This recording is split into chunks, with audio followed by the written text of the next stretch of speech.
representative who just spent a couple of weeks with 50 of my best friends in Chicago.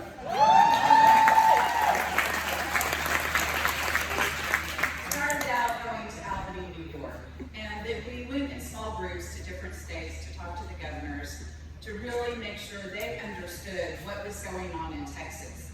That Trump was rigging our redistricting, that Trump is worried about his approval rating going in the toilet, and that he needed to rig the election in 2026 to maintain his power in Congress.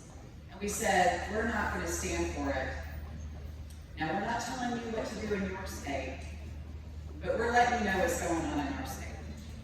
And interestingly, these other states, led by Democratic governors, have good government going on. They have passed rules so that in their states, they can't just ram through a new redistricting bill like we can in Texas. So in New York, I have to give it to Governor Hochul because they have rules, they have to vote on it 2 times.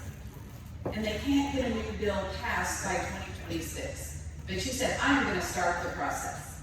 If Texas is going to go forward with rigging their congressional districts, we're going to start the process here in New York. And of course, yes.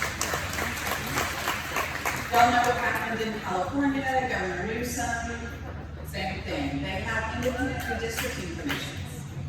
And didn't you know there's actually a Republican congressman from California who filed a bill in Congress saying that we should not be doing redistricting mid-decade because he's worried about his seat now. So that's not the way government should go. And let me tell you, I'm honored to be here because the whole reason that I'm a Democrat is because of LBJ. I grew up in a family in Dallas. My parents, loving parents, very supportive. My mom was the PTA mom who did all the things for our public schools. Huge public school support, but unfortunately, voted the wrong way. But they were supportive of me. I went to UT, and after UT, I went to the LBJ school. And I learned about LBJ, and I said, those are my values. The Great Society, the Voting Rights Act, the Civil Rights Act, all the things that we did. But it is in my blood supporting our public schools. And that is why I am running for Lieutenant Governor. And would you agree that we need to send Patrick packing?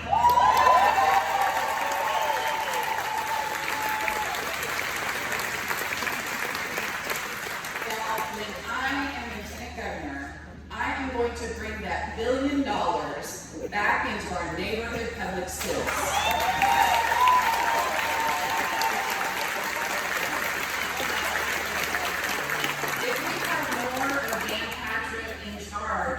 We are going to have neighborhood church schools.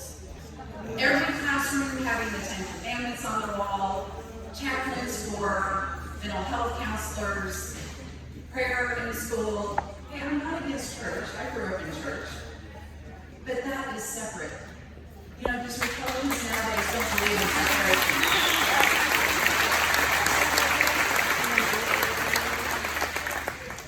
And what about healthcare? Healthcare should not be dependent on GoFundMe.